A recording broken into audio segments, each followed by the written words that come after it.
चौधरी साहब का कहना था कि देश के विकास का रास्ता गांव और खेत खलिहानों से होकर के जाता है। देश के कांग्रेस के प्रधानमंत्री पीवी नरसिम्हा राव जी थे, जिसको कांग्रेस ने उनके अंतिम संस्कार तक को या अपने कार्यालय तक में उनके शव को लाने से मना कर दिया। भारत रत्न की घोषणा एक अभिनंदनीय घोषणा है। यह देश के करोड़ों किसानों का सम्मान है।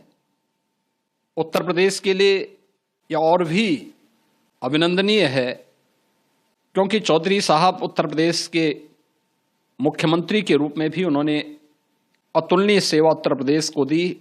उनके नेतृत्व में उत्तर प्रदेश ने एक दिशा प्राप्त की थी। चौधरी साहब का कहना था कि देश के विकास का रास्ता गांव और खेत खलिहानों से होकर के जाता है।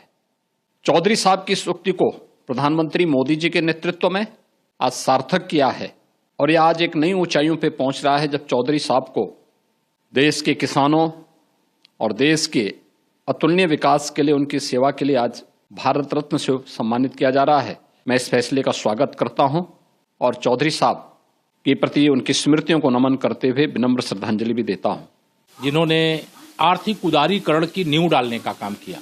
देश के कांग्रेस के प्रधानमंत्री पीवी नरसिम्हा राव जी थे, जिसको कांग्रेस ने उनके अंतिम संस्कार तक को या अपने कार्यालय तक में उनके शव को लाने से मना कर दिया था।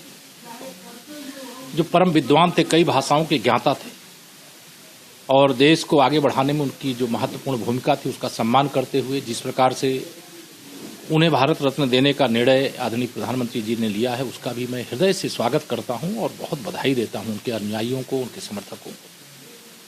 तीसरा और सबसे महत्वपूर्ण निर्णय, चौथा महत्वपूर्ण निर्णय, देश में जो किसानों के नेता के रूप में श्रद्धेय चौधरी चरण सिंह जी को आज भारत रत्न समर्पित किया गया है। यह उत्तर प्रदेश के लिए भी गौरव की बात है, गर्व की बात है। किसानों के लिए मंडी व्यवस्था को लागू करने वाले उस ऐसे नेता थे, किसान के लिए जो अपना पूरा जीवन समर्पित करने का काम किया, देश का नेतृत्व किया। चौधरी चरण सिंह जी को भी भारत रत्न देने का मैं हार्दिक स्वागत करता हूं। आज पूज्य चौधरी चरण सिंह जी को भारत रत्न दिए जाने का समाचार प्राप्त हुआ है।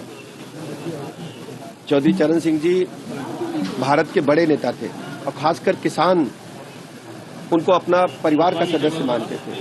पूरे देश के किसानों में हर्षोल्लास की लहर है। चारों तरफ से बधाइयां, शुभकामनाएं प्राप्त हो रही हैं।